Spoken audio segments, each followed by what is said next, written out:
All right. So we have, it looks like Dracula's Armory. Scott Hamilton has an interesting energy deck. Spawn, X-Man, Professor X, and Shadow King. So he's going on a bunch of 8 energies. He's running Mojo World in the Infinity Gauntlet site. Looks like Carl's doing something with the new Warriors. He has Odin's Vault, it looks like. Is that right? That is right, and he's going to be trying to resurrect characters and draw lots of cards with chaos, I believe, in this game, from what I've heard. Ah, very, very cool. I hope he puts his missions on the same side Scott has so we can see what he's betting.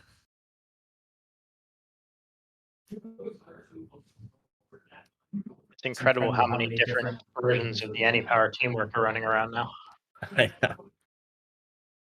So we get the handshake. Carl's putting his team out. Interesting. So this creates a situation where when New Warriors dies, and I'm assuming Carl has a way to put hits on him, he can draw a card from Zeos or Chaos. What is it? I call him Chaos, but Zeoth, Okay. I don't know. So if he will draw a card off Chaos's inherent in the back, then he can draw 2 more cards off New Warriors, and those second 2 can be duplicates. So the death of New Warriors is a very powerful draw 3 effect. He's got the Infinity Gauntlet, which he just took into his hand. He is running the Super Soldier Serum off that site, and I'm not sure what the last one is, but I'm going to guess it's Adamantium Tentacles to kind of unify some of that grid. Yeah, it looks like it's green under there, right? It's something green. Scott's got a pretty powerful energy deck. And he's got Dracula's Armory, so Yep. I guess his 3s are going to be better. So he did have to read the vault, so he's got a little less experience with these new home bases. Carl drops teamwork. That vault is very powerful, but it hasn't seen a ton of play. There's been a few decks. You played a deck, right, Joe? Yeah, it was probably the most popular when they first dropped. It actually the first time we put him in play way back, Ed Kowalski won the first tournament using a deck with it. He had a really interesting strategy where he was just playing all teamworks and a bunch of 8s, and all he was doing was bringing his guys back to fuel teamworks every battle. He was playing like super low specials, and it was really powerful. He did really well with it. You guys weren't taping back then, were you? I'd love to see that. No, I would love to see that too. So we see an ally and a 4 on New Warriors. Nothing super powerful.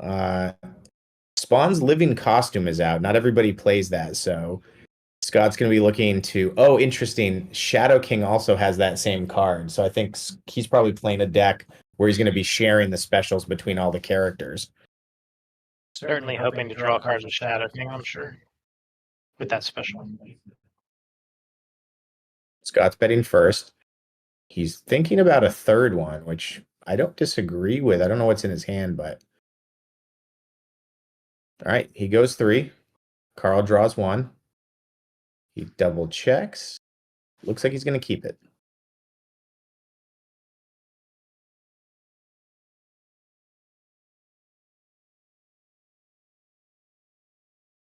Carl spends a minute damaging his mission cards.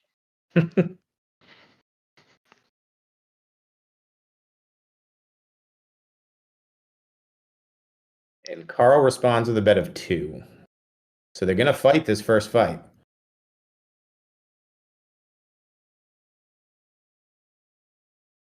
Yeah, I'm really curious to see how many cards Carl manages to draw in this game.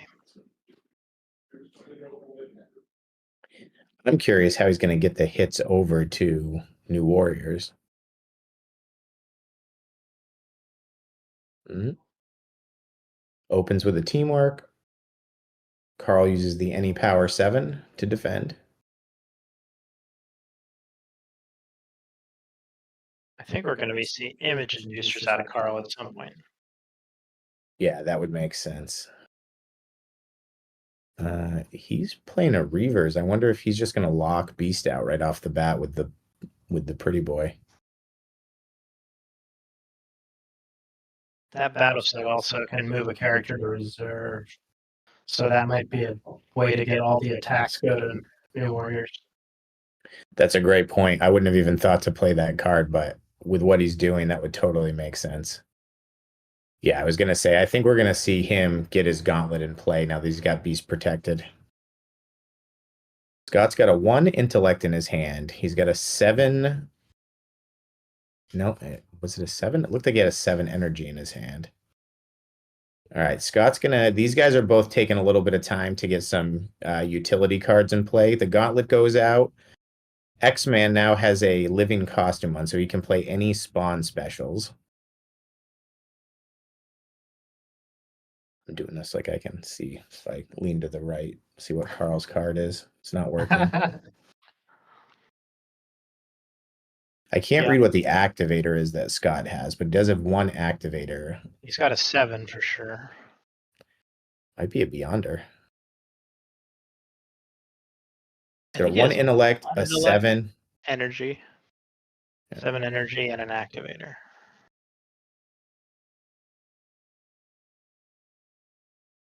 He blocks the 4 with a 7.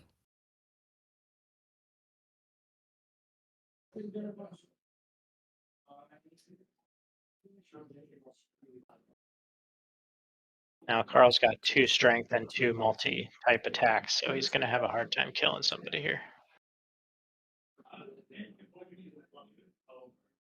Interesting. So he's throwing the 4, trying to bait the defense. Carl clearly can't follow that teamwork up, or I don't think he'd be thinking about this too much.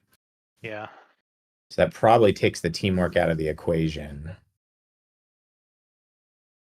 I wonder if that's more or less a concede there from Carl.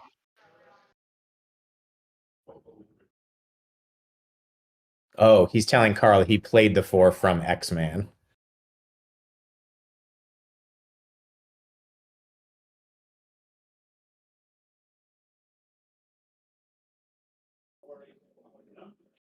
Perfect. Oh, better. Thank you. Our tech assistant, Ronald, has told him to tuck his missions in so we can see the bets.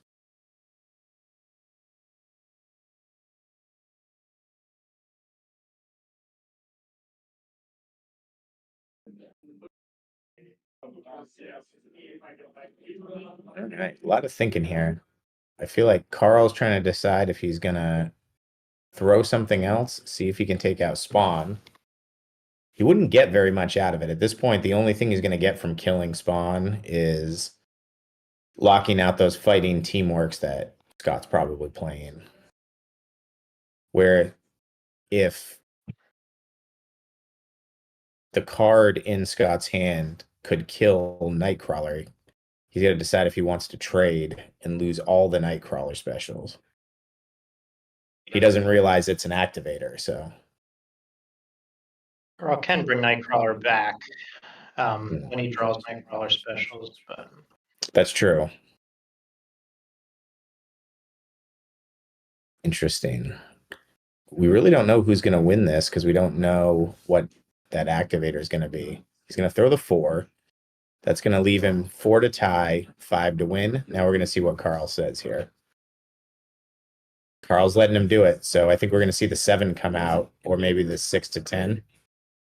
Either way, he's going to win venture here, right? Oh, he's playing the 4 to 8. So he's got to play the 7 to win the venture. All right. So Scott moves 3 to the top. Wins the first hand. Doesn't look like he's missed a step. Welcome back to the game, Scott Hamilton. Yeah, excellent to see players that just returned having success. Absolutely. You know, there's just a lot more information out there between all the videos and the hand or the deck releases. I know Overpower Adventures has been showing a lot of decks on their YouTube channel Face Up, and people are getting a better idea how to build competitive decks. Yeah, I that was one of the biggest things that helped me is when the first tournament I came back to, I tell everybody this a lot. I didn't win a single match. And then I watched every single video that Jack had put on, and that was a huge help. So I guess Carl doesn't have to think about using that gauntlet here because he never lost a character, but he is taking another one of those artifacts into his hand for the discard. Yeah. Yeah, he might.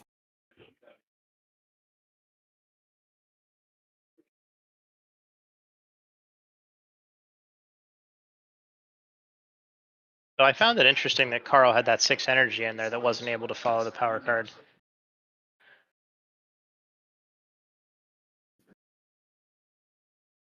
All right.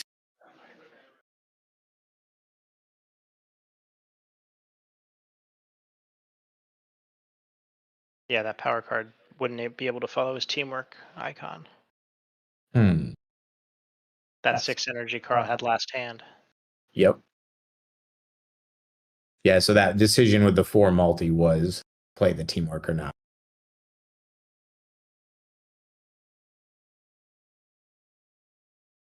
It doesn't look like there's any event. I'm guessing Carl discarded that Bamf duplicate. Yeah, I'm not sure if it was a duplicate. He needed to discard to get an Odin's Vault card, right? Oh, correct. Yep. So I'm not sure which was for that, but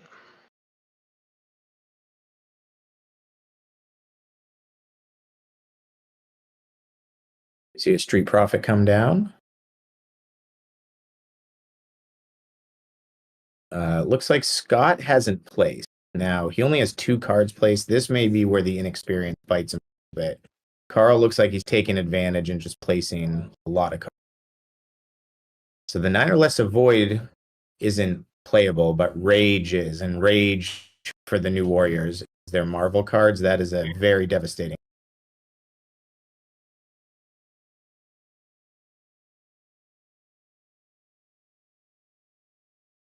for anyone new that's watching too, you'll notice that the spawn special is placed to the home base there, and that was a rules change a number of years back to try to counteract the power of the team Overpower home base because everyone was only playing that because of the card advantage.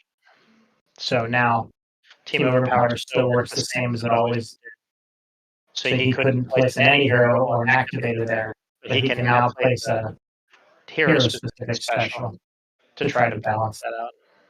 And I think that worked really well. Yeah, that was before my time, and I very much agree with it. I feel like it's a huge balance to the game. So we saw Carl take advantage of Scott not placing. He dropped a number of cards. He's got about a 3 card advantage on him. So Carl just conceded again. That puts Scott in a position to go 2 for the win. But Carl has the big advantage that he's hoping to be able to claw back. In the event no fighting power cards may be played has come out. That actually looks like it could affect Carl. Scott's discarding a duplicate long shot activator.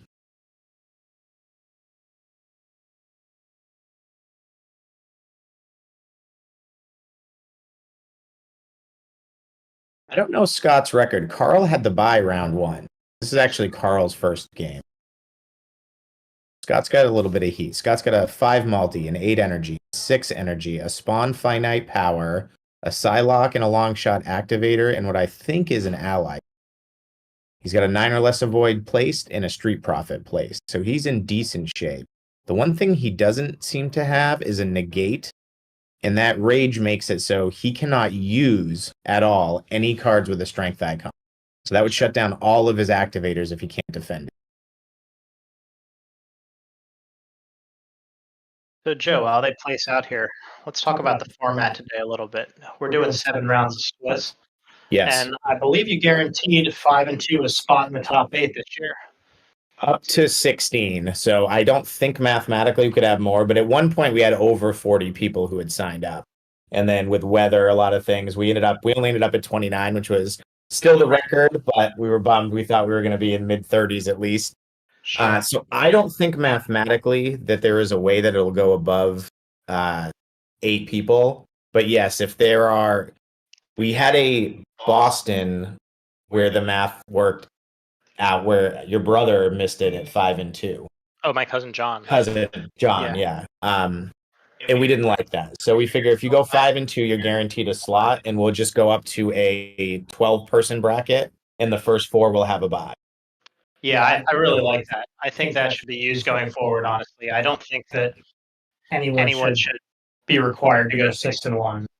Yeah. That's just, I can see tiebreakers knocking you out at 4-3. I don't think anyone should expect to get in at 4-3, but 5-2 is good enough, in my opinion. Yeah, I think so. When we're dealing with small formats like this, I definitely agree. Hopefully we start getting to the magic levels where we have 4,000-person tournament. Back to the game. So Carl's doing exactly what Phil called. He's playing a main deck image inducer. That's going to allow him to throw attacks, shift attacks over to the new warrior. So what we should expect to see here is Carl sacrificing the new warriors during this hand in order to draw 3 more cards. Yeah, and he gets the 2 from New Warriors dying, and then the 1 from Chaos in reserve because of his inherent ability. And I know this has been discussed a lot, if inherents work from reserve. And currently the way it works is that inherents do work from reserve, except for inherents that increase the bench total. Correct, Joe? Correct. And Carl's doing exactly what we thought. He shifts a 1 multi over. He discards. So the image inducer lets him discard 2 from the top of the draw pile to shift any attacks to the character it's in play on. So he discarded a long shot activator in one of his events and then let the hit new warrior. And again, we expect he's hoping to kill them, draw cards.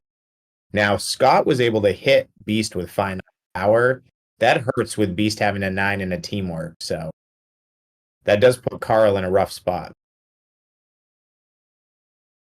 I am really curious to see how big of a deck Carl is actually running, because between Infinity Gauntlet and Image Inducer, he's going to be discarding a lot of cards. Yeah, for sure. So Scott probably hasn't seen Rage. That card was from the Marvel set. That was the announced set, the last set that never got printed.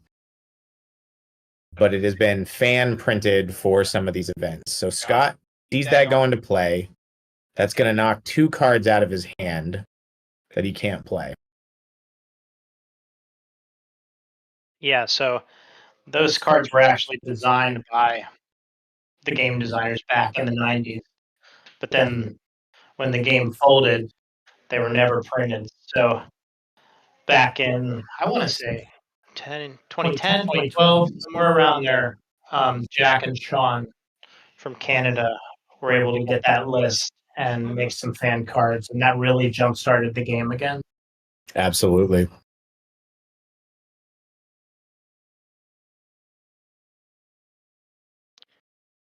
It looks like we've got a judge ruling coming up here, so this is going to take a second.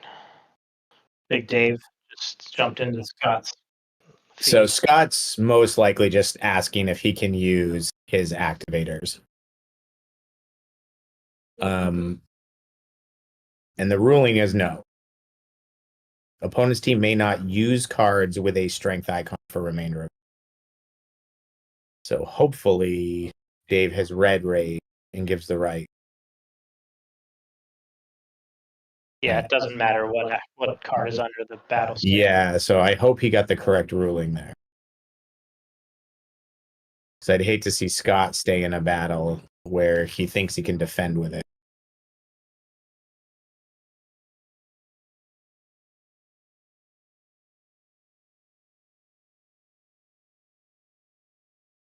Carl might have unusable T-Forms, potentially. Cards he could discard to use that Beast 9 or discard that artifact, just to get through Finite Power, one big hit. Yeah, for sure. All right, he's going to do exactly what we thought. He gets rid of an 8 fighting and a 6 fighting. I think. No, it wouldn't be an 8.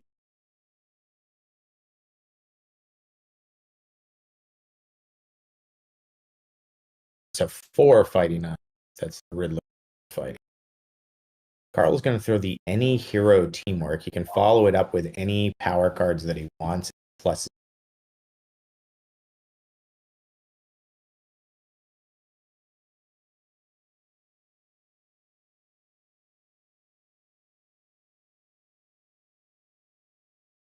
Will he block it or won't he block it? Scott. It. I don't believe Carl has left. So he goes for the block. You know, I think Scott's going to be in a position here where if he's clever, he just doesn't throw anything that kills the new warriors, and he's quite a bit up on venture. Okay, he uses the Street Prophet that defends a power card.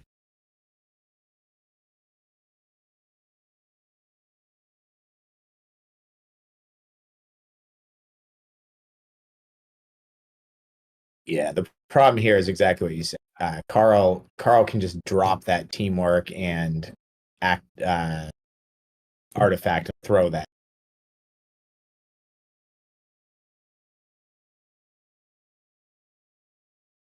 Have you ever played Mojo World, Joe? Yeah, actually, I played it last night in the Max 7 event. Oh, yeah, nice. It's fun. It's got some tricks in it. Yeah, I was doing a 221 Baker Street, and it's got some decent little spine cards because Mojo's got reveal all power cards. Psylocke's got look at 2 from hand. So it was a nice compliment to that. And the I like being able to use the Psylocke card. There's certain times where putting that out to eat up their negate clutch. Yeah, and John's playing that combo deck again today that uses the Psylocke card. Did he get? He had asked me for copies. I got him from Marcel. Okay. Yep. Okay, good. But thank you.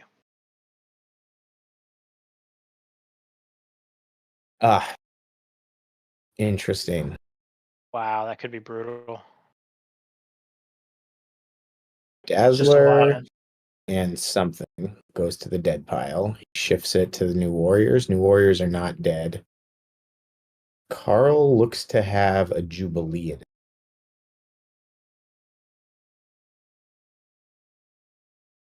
I'm surprised he didn't do either an avoid or a teammate avoid on the 8 and then just throw them. I mean, I'd say he's relying on new warriors dying so he can draw 3 cards. That's why, yeah, that's totally why. And he doesn't realize that Scott can't use the power cards. 14. Yeah, got it anyway, though, even without throwing them. Yeah, Scott's got it. The 9's going to kill the X-Men. He's got 2 dead activators in his hand. There it is. Yeah, this one might go the distance. We only have 16 and a half minutes left.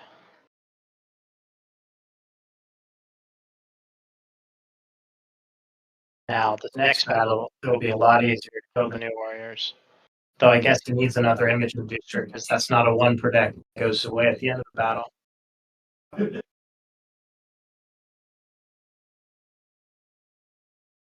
Well, that living costume card that doesn't see a lot of play, probably going to be very relevant in this match because it's going to allow X-Men to keep playing all those spawn specials.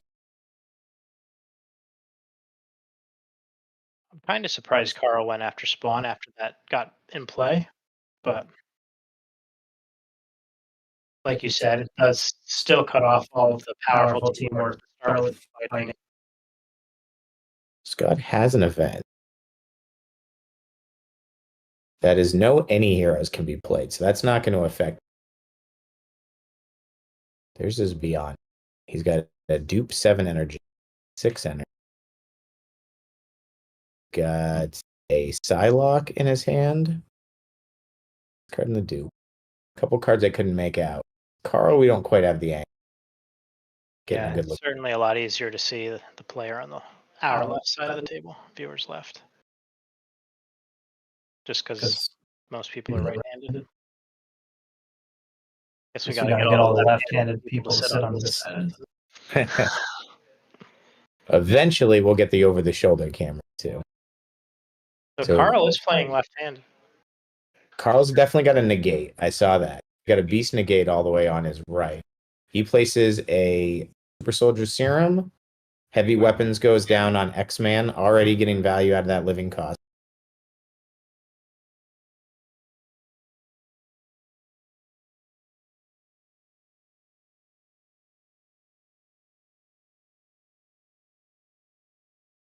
This is another place I've noticed when players are inexperienced or they get back into the game, there's a lot more focus on fighting over venture at first.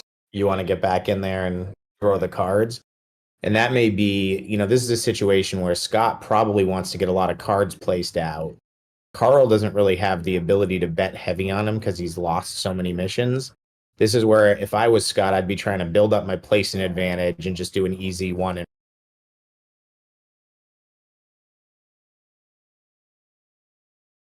Scott has bet 2 from the top.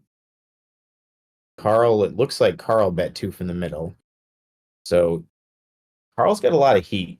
Scott's looking to try to pull off putting himself back in position to go 2 for the win.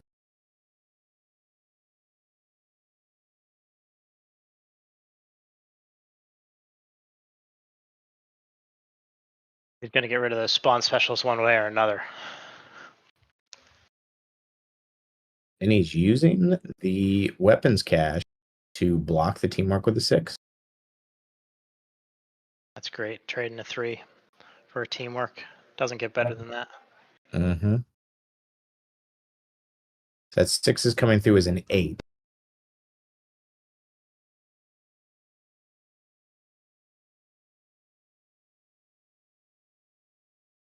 Must have is a void on sun.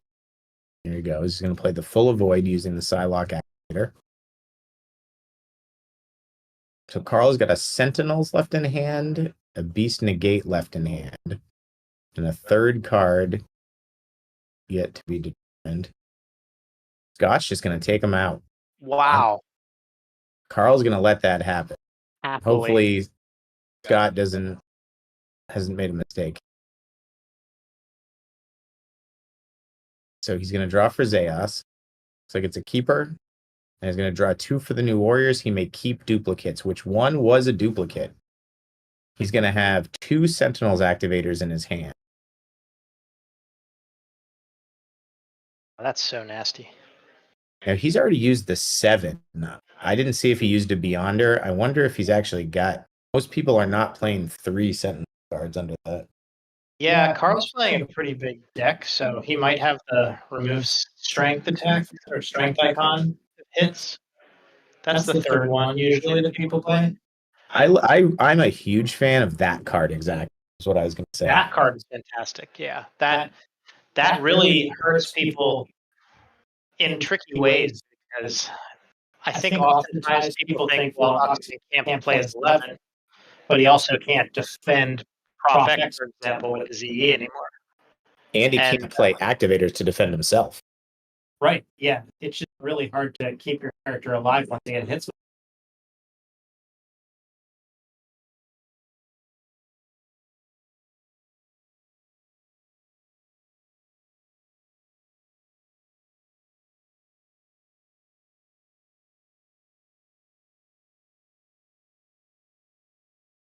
All right, so it looks like Carl was successful saying X-Man can play specials. Scott Hamilton fires back with a 2 multi. Carl does a nice bamp from our resident teleporter, the Nightcrawler. Yeah, I mean, that bamp card's been a solid card right from the start. I'm surprised they didn't make more of them before later in the game, like with Spawn. Those universal avoids just open up the game so much and really allow you to play so many more combinations of characters. I think that was the first one, if I'm not mistaken. I don't remember any in Power Surge or Original. No, I believe that was the first one. I believe you're correct, but I don't believe they made more for a while. Like they made spawns, right? Yeah, and then They it made started. 9 or lessons. Yeah. But there's a clear difference in strength between a universal and a regular 9 or less. So he threw the 9. Scott Hamilton could not defend X-Man, and so that will be another one of his characters down. That puts Carl at 13 venture. Scott is sitting on 7 venture. But I believe Scott has a lot more cards in his hand. See, the only way he could have probably stopped that 9 was if he had like off X negated through the battle site. Well, if he had a power card, he is running the armory. That's what He I already used it in the battle though, Joe. Oh, he did? Oh, right, he did the teamwork. Yes, you can only access the armory once per battle. Which never came up for me as a problem. It always seemed to be exactly how many times you wanted to use it. Once. I can see why you need that restriction, but I don't think it really comes into play too much. You might use it more for offense if you could use it if you could jump to get up over the top. Right, and that might be too good. It's already quite good. Yeah.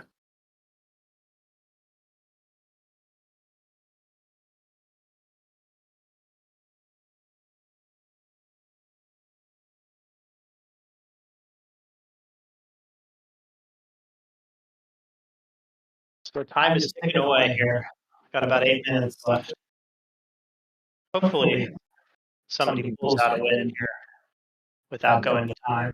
But I feel like things are leaning towards Carl a little this second.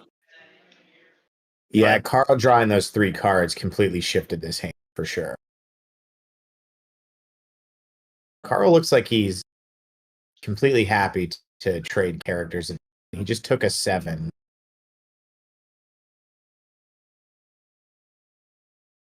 I'm also surprised he's focused on Beast, but he must just be focused on the Spectre.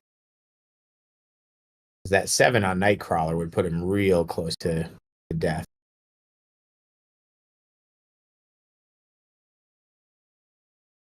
Carl activates the Reavers. He's throwing a 4, and he can make an additional attack.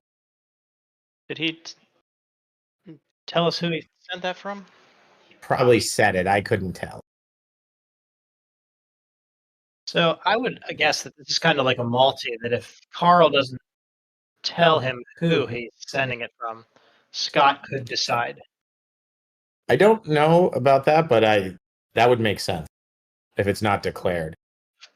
Yeah, I'm not sure what the rule is, but I guess I've always played that if your opponent didn't declare and there was time, then you could. So it looks like Scott is going on the offensive. So Scott's playing 6-4 from Mojo World through the Beyonder activator. And that gives 10 points to venture total if that hits because of the -4. But I guess we got blocked. Okay.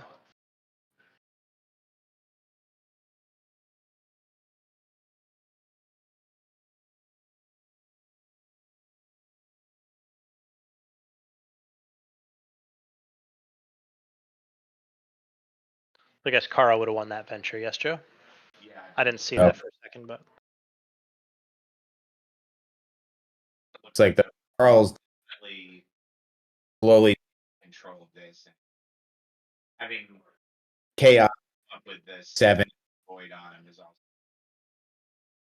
And so now when he brings the new warriors in, he's going to have 4 frontline characters for this battle? Yes. Wow, that's powerful.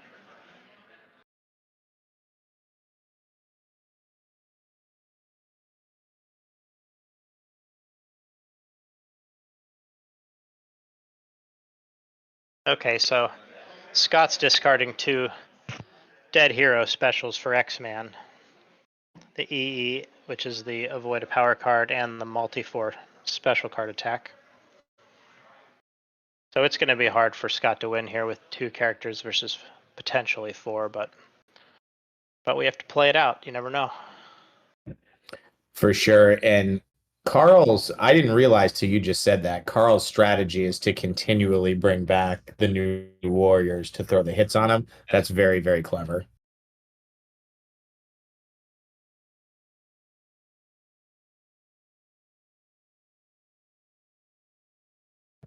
Yeah, I mean, even if you only get to draw 3 cards, it's so many cards. Like that new Warriors 1 per deck that just knocked down Scott's Battle Site because of the no strength icons. That and the JW from New Warriors, even though he's a max 6 character and kind of hard to get into a deck because he's expensive. I mean, Exos or Chaos, however we're saying it, they are quite cheap, I believe. Are they 16, 17? I believe they're a 17. Okay. A 6 energy, or sorry, a 7 energy character, I believe. Doesn't see a lot of play, but has potential with that inherent. You can see Larry Van Etten, the Orange King, there in the background of Scott's cam there for a second. So if you're going online and you're buying cards, that's who you're buying from a lot of the time.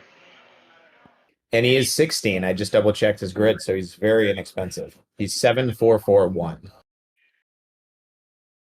So that cancels out the new Warriors right there. I believe. What do the new Warriors come up to? 22. 22. Okay. Yeah, so that's a straight swap. And Carl's done it. So he discarded 5 into the dead pile to activate the Infinity Gauntlets and is bringing the new Warriors back. So I haven't seen it, but we can assume he's going to shift all the attacks to him again. I don't know how many of the shift artifacts Carl plays, but even if he's just bringing him back to play special cards, it would be worth it, right? Absolutely.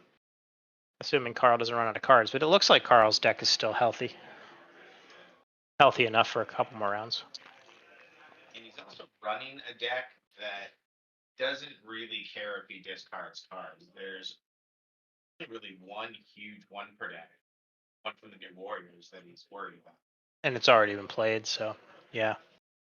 I could see him have to stop doing it because he starts to run out of cards, but he has control over that, so.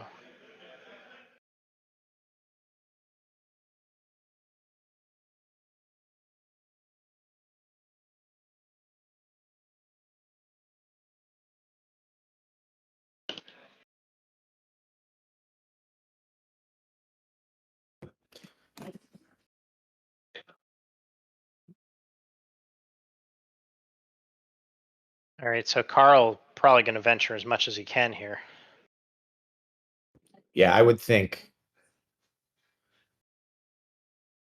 No, I think he just went 3. Oh, he did. Scott just goes 1. All right, this is going to be an interesting hand. So if they're going to battle this out, this will probably be when time gets called, and then they'll have one additional hand after this to determine the winner of the game. I think there's a decent chance Carl will kill all of Scott's characters by the time this is over. Yeah, I think that's going to be the real decider here. Is it's just going to go down to the damage that Carl's going to be able to pump out. So Carl plays, I believe that's Fire Nova. It's a 4 energy. If it's successful, Carl would get to make another energy attack with the new Warriors that can't be defended. And Carl has a JW placed to Odin's Vault in the back there. That's a 3 energy. JW is the code on the card, so that card cannot be defended by a special card. So effectively, it's typically only defended by a power card, and the follow-up attack to that 3 energy can also only be defended by a non-special card. So you could defend it with a double shot, for example, but there's a power card involved in that as well, I guess. So Scott's now shifting gears back to Nightcrawler. I mean, he's in a tough spot. I think I would stick with trying to take out Beast. On the off chance you get through this, maybe you can get rid of the Gauntlet. Yeah, it's going to be hard to win with that Gauntlet on the table. Because you're just never going to run into discards from unusables. And Scott's going to have plenty. Scott's reading the JW, so That's never a good sign if you're not quite sure what it does to begin with. That's the tough part of coming back. You get a little rusty, kind of. Even me sometimes, I'll sit down, haven't played a JW deck in a while, and I just forget the math. And Yeah, I mean, I'm sure Scott's familiar with the JW through Heroes for Hire, but you don't see a lot of play with new warriors, so sometimes you just need a quick glance to make sure it is what you think it is. so he played a 0 from Shadow King that needs to be blocked by a power card of 5 or greater, but Carl had the 5 fighting in hand. Wow. That could have been a good way to snake through a kill on Beast. Yeah, I mean, I guess Beast only had 3 potential cards that he could have used to block that, and there's a 7 on Exos, so really it was only a 6 or a 5 power card he had to play, and it had to be playable by Beast, so things are going good for Carl right now.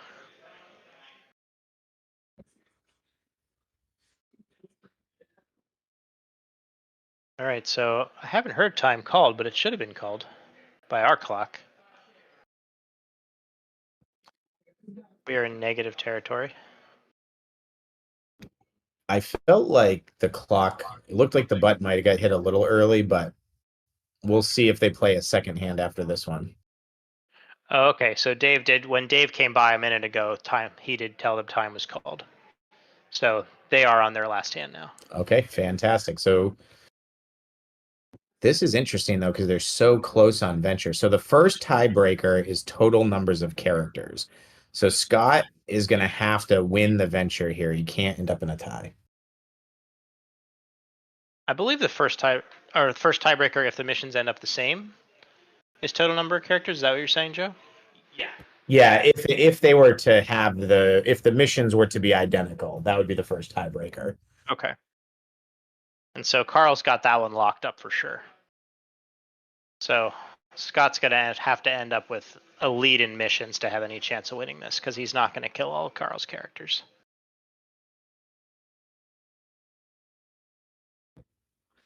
But it looks like Carl is probably going to kill Shadow King anyway. But kudos to Scott for fighting to the bitter end here, giving it everything he has. Got quite a lot of cards for just having Shadow King left. Yeah, Scott played a great game, especially this is he's playing against a new home base. It's a little more of a complex amount of deducing that he has to do on what the strategy is. Yeah, and it's easy for me or for Joe and I to discuss the decks on the stream sometimes because, we're not playing in the tournament and Carl's happy to show me his deck and explain the strategy to me ahead of time. And, Scott sits down and it's all just in the moment. He has to figure it out. And that's just tough. There's a lot of things Carl's trying to do here. I think that's been one of the best things about the introduction of the new home bases and widening all the characters that we're seeing is that's always been one of my favorite elements of the game is trying to deduce on the spot and also having to deduce on like having people have to deduce my deck. That was lost for a long time when the environment was stale. So Carl kills the Shadow King. He throws a 7. Scott doesn't have any defenses left, and Scott does the handshake. So that's the end of the round. Congratulations to both players on a well-fought battle.